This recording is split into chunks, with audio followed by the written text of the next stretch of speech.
नमस्ते जी, ladies and gentleman, boys and girls, welcome to Himachal wire. आज की वीडियो खास न्यू राइटर्स के लिए है। बहुत सारी किताबें पढ़ रही हूँ मैं आजकल, नए राइटर्स की खासकर। ये मैं मानती हूँ कि क्रिएटिविटी रिबेलियस होती है, चैलेंज करना है, वही तो क्रिएटिविटी है, रूल से हटकर। लेकिन कुछ एक बातें हैं, उन पर ध्यान दीजिएगा। और पहले आप लोग इस वीडियो को, हिमाचल वायर चैनल को सब्सक्राइब कर लीजिए, वीडियो को लाइक कर दीजिए। आप लोग चैनल सब्सक्राइब करते हैं, वीडियो लाइक करते हैं, शेयर करते हैं, वो काम में मोटिवेट करता है। इतनी सारी किताबें पढ़ना और उनकी कहानियों को, उनकी ऑब्जर्वेशन को आपके साथ साझा करना इजी नहीं है। मोटिवेट कीजिए थोड़ा। इस वीडियो में आपको बेसिक बातें बताऊंगी, ऑटोबायोग्राफी, बायोग्राफी और फिक्शन के बारे में, और आप लोग कहां पर गलती कर रहे हैं इस बारे में। शुरुआत करते हैं एक छोटे से एग्जाम्पल से। राइटर जो होता है ना, वो पेड़ की जड़ होता है, उसकी रूट्स। जब भी कोई इंसान किसी पेड़ के फूलों की, पत्तों की, फलों की तारीफ करता है, उसकी ब्रांचेस की, कि बहुत सुंदर ब्रांचेस है, मजबूत है, वो उसकी जड़ों की खुद ब खुद तारीफ करता है। जड़ें मजबूत हैं, दूर तक फैली हैं, अच्छे से मिट्टी को पकड़ी हुई है, तभी ये पेड़ मजबूत है। जड़ों के बिना हो ही नहीं सकता। तो पहले तो लिखते हुए आपको ये फिक्र नहीं करनी है कि आपको ये दिखाना है किताब में आप कितने स्मार्ट हैं। आपकी स्मार्टनेस अपने आप आपकी कैरेक्टर की ब्यूटी में दिख जाएगी। बहुत सारे राइटर्स जो हैं आजकल, वाकई everybody is so smart, brilliant, knowledgeable, active. हम लोग अपना समय ही बर्बाद कर रहे हैं। इसको मैं समय बर्बाद करना कहूंगी, एनर्जी वेस्ट करना कहूंगी, खुद को उस कैरेक्टर से ज्यादा बड़ा दिखाने में। क्योंकि राइटर तो किताब में दिख ही नहीं सकता, आपका कैरेक्टर दिख सकता है, उसी को बेहतर दिखना है। किताब उसी के बारे में है। आपकी स्मार्टनेस, आपकी ब्रिलियंसी आपके किताब में है। सो डोंट गेट इमोशनल मत हो जाइए अपनी राइटिंग के बारे में, या पोजेसिव मत हो जाइए। ये किताब आप दुनिया के लिए लिख रहे हैं, दुनिया पढ़ेगी तभी आपकी किताब कामयाब है। अगर अपने बारे में लिखना है तो ऑटोबायोग्राफी लिखिए। अब पहली शुरुआत ऑटोबायोग्राफी से करते हैं। ऑटोबायोग्राफी जो है वो मेरी कहानी है या आपकी कहानी है, फर्स्ट पर्सन में लिखी जाएगी, आई में। क्योंकि मेरी कहानी है और मैं लिख रही हूं, तो मेरे पास बहुत लिबर्टीज है उस कहानी को स्पाइस अप करने का, उस कहानी में डिटेलिंग भरने का, कि वो सिचुएशन तो हुई, मैंने आपको बता दिया कि ऐसा ऐसा उस वक्त हुआ, लेकिन जब ये हो रहा था ना, तो मेरे दिमाग में क्या चल रहा था मैं वो भी बता सकती हूँ आपको। कहानी मेरी है, ये ऑटोबायोग्राफी है। फैक्ट्स जो मेरी कहानी के हैं, तारीखें हैं, वो सब उसी तरह रहेंगी, उसमें नहीं छेड़छाड़ होगी। उसमें मैं खुद अपनी कहानी में नहीं छेड़ सकती हूँ। बायोग्राफी किसी ऐसे की कहानी जिससे मैं इम्प्रेस्ड हूं, या किसी ऐसे की कहानी जिसने अपनी जिंदगी बहुत गहराई से जी है। कोई नेशनल हीरो है, किसी को दुनिया जानना चाहती है, शायद उन्हें जानते तो बहुत सारे लोग हैं, लेकिन उनके बारे में पढ़ा नहीं है, किताब नहीं है।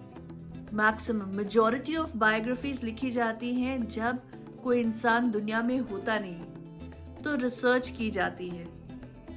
वो बहुत पर्टिकुलर होके लिखनी होती है, उसमें हमें बहुत रिस्पॉन्सिबिलिटी चाहिए, सेंसिटिविटी चाहिए, क्योंकि उसमें कहीं मैं ऑथर, राइटर नजर नहीं आ सकता। वो कैरेक्टर ही होना चाहिए। क्रोनोलॉजिकली उनके सारे इवेंट्स चलने चाहिए। मदद ले सकते हैं दोस्तों से, रिश्तेदारों से, भाई बहनों से, माँ बाप से, या किसी ऐसे इंसान से जो उन्हें बहुत करीबी तौर से जानता था। लेकिन खुद उस कहानी में नहीं हो सकते हम। सिचुएशन बता सकते हैं। Biography is always in second person. ये चीजें तो बहुत मामूली है, इनको चैलेंज करके क्या होगा। हाँ, ये हो रही है, इसलिए मैंने बोला। फिक्शन में आप खेल सकते हैं। फिक्शन में जो आप कैरेक्टर बिल्डिंग करते हैं, जो आप इवेंट सिचुएशंस बयां कर रहे हैं, वो तभी खूबसूरत है जब आप सारी डिटेलिंग उसमें ना बता दें। फॉर एग्जाम्पल, कोई राइटर इस कमरे में आता है और कोई और इंसान आता है, तो बड़ी चीजें शायद उस दूसरे इंसान के भी दिमाग में रह जाए, लाइट या कोई और चीज जो ज्यादा स्टैंड आउट कर रही है। लेकिन जब लेखक, एक ऑथर आपको किसी चीज को डिस्क्राइब करेगा, तो आप महसूस करेंगे कि आप वही हैं, आप वो देख रहे हैं। ये स्किल है एक अच्छे राइटर का। तो चाहे वो ऑटोबायोग्राफी हो, बायोग्राफी हो, चाहे वो फिक्शन हो, उस किताब में, उस कहानी में लेखक नहीं हो सकता। अगर वो उस कहानी का हिस्सा है, वो एक अलग बात है, एक एक्सेप्शन रहती है, बट अदरवाइज आप बिल्कुल अपनी स्मार्टनेस उस कहानी में होने में, अपना दिमाग बताने में कि उस कहानी को आप और कैसे बेहतर बना सकते हैं। उस कहानी को आप बेहतर सिर्फ अपने कैरेक्टर को बेहतर बना के कर सकते हैं, अपना दिमाग दिखा के नहीं। आप बिल्कुल इमोशनल नहीं हो सकते। एक और बहुत खास बात, जब भी हम कुछ लिखते हैं, कोई छोटी चीज लिखे या बड़ी चीज लिखे, किताब जैसी कोई थीसिस लिखे, हम बहुत इमोशनल होते हैं उस चीज को लेके। चाह कर भी हम उसमें करेक्शंस नहीं कर सकते, क्योंकि किसी तरह हमें वो सेंस बनते हुए दिख रही होती है उसमें। इसलिए एक अच्छे एडिटर का आपके काम को देखना बहुत जरूरी है। बहुत सारी ऐसी चीजें होती हैं जो हमें लगता है कि बड़ी खूबसूरत लग रही है, अच्छी लग रही है, इससे कहानी जुड़ी हुई है, कैरेक्टर बहुत उभर के आ रहा है, लेकिन वो जरूरी नहीं होती।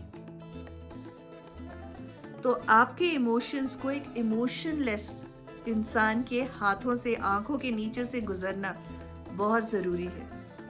Opposites attract, and here the opposites will make your story, your right up even better.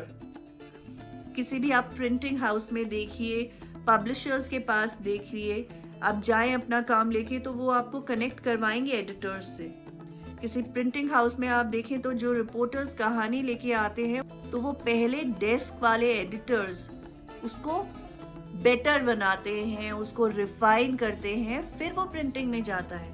ये एक बहुत ज़रूरी स्टेप है, क्योंकि जो राइटअप है ना, उसकी रिस्पॉन्सिबिलिटी है, वो लोगों तक पहुंचता है। तो आपकी लैंग्वेज क्या है, आपका ग्रामर क्या है, सेंस क्या बन रही है, बहुत ज़रूरी है। अच्छा, और ये बड़ी बहुत मामूली बात है, लेकिन इसमें भी मैंने देखा कि प्रॉब्लम आ रही है। ये शायद व्हाट्सएप का इन्फ्लुएंस है, मुझे तो यही लगता है, क्योंकि किसी लैंग्वेज में किसी चीज का, किताब का या काम का प्रिंट होना एक रीजन है, वो एक स्पेसिफिक ऑडियंस के लिए होती है ना। तो आप व्हाट्सएप मैसेजेस की तरह इंग्लिश में किताब लिखते हुए हिंदी नहीं लिखना शुरू कर सकते, एंड वाइस वर्सा। चाहे वो थोड़ा ही कहीं पे लिखा है, आपको अपना एक्सप्रेशन हर एक लैंग्वेज में या उस लैंग्वेज में जिसमें आप लिख रहे हैं, इतना बेहतर तो बनाना होगा कि आप एक्सप्रेस कर सके। ये बिल्कुल नहीं चलेगा कि एक्सप्रेशन लोकल लैंग्वेज में बेटर था तो वैसे लिख दिया। Let it be for the WhatsApp world, don't bring it to the world of books. देखिए, अगर आपको अपनी किताब को सिर्फ डायरी नहीं बनाना है, आप चाहते हैं कि आपकी किताब लोगों के घरों में, लाइब्रेरीज में रहे, तो आपको इन सारी चीजों पे तो काम करना होगा। पता चले जब आपसे बात करे कोई कि आप एक ऑथर हैं, तो प्लीज खूबसूरत शब्दों से किताबें बुनिए, समझदारी से किताबें लिखिए, क्योंकि किताब जब मार्केट में आती है ना तो बड़ी रिस्पॉन्सिबल चीज होती है वो। हर एक इंसान जो आपकी किताब उठाएगा वो मानेगा कि किताब पढ़ रहा हूँ, कुछ अच्छा इस किताब में से निकालूं मैं। तो वो इन्फ्लुएंस होना चाहिए उस पर, चाहे आपका वो कैरेक्टर लोगों पे इन्फ्लुएंस डाल रहा है, आपकी लैंग्वेज, आपकी स्टोरी बिल्डिंग, आपका कैरेक्टराइजेशन जो आपने उसमें किसी का किया है वो इन्फ्लुएंस कर रहा है। ये सारी चीजें अगर जुड़ जाए फिर तो बेहतरीन किताब है, पर कुछ तो उसमें होना चाहिए। तो बहुत बढ़िया किताबें लिखिए। Wish you all the best. किताबें लिखने के लिए पहले पढ़ना बहुत जरूरी है। किताबें पढ़िए, क्योंकि ये जो मैंने आपको बातें बताई ना, ये हो रही हैं गलतियां, और ये इतनी बेसिक गलतियां हैं कि अगर आपने 5 से 6 किताब भी पढ़ी है तो आपको समझ आएगा कि ये बिल्कुल गलत है। आप बिना किताबें पढ़े किताबें लिख कैसे सकते हो यार? Be responsible. Wish you all the best. Welcome to the world of writing. Take care.